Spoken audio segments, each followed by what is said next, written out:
que no s'havien com un conte. I són del tema de Sant Jordi. Llavors és la parella del lliri i de la rosa.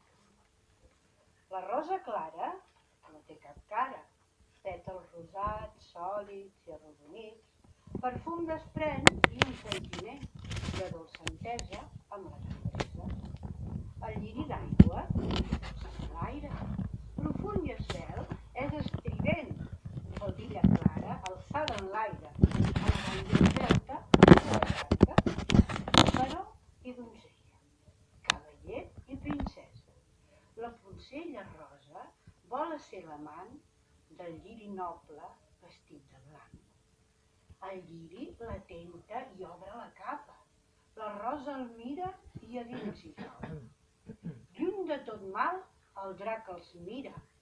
Ni fa cap trampa ni interfereix. El mira atent i amb gran gaudança entra a la cova on té la prole.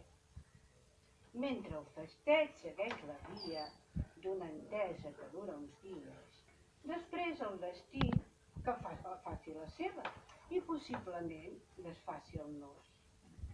La rosa vella, tendra, novella, el vent l'aixeca i l'alça en l'aire. El lliri en va la vol tornar a abraçar i plora tímidament enamorat.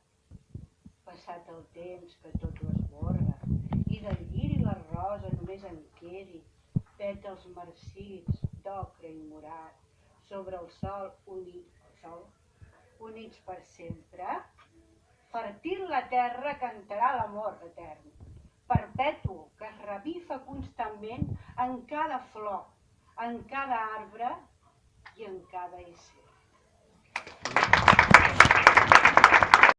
Petita esclava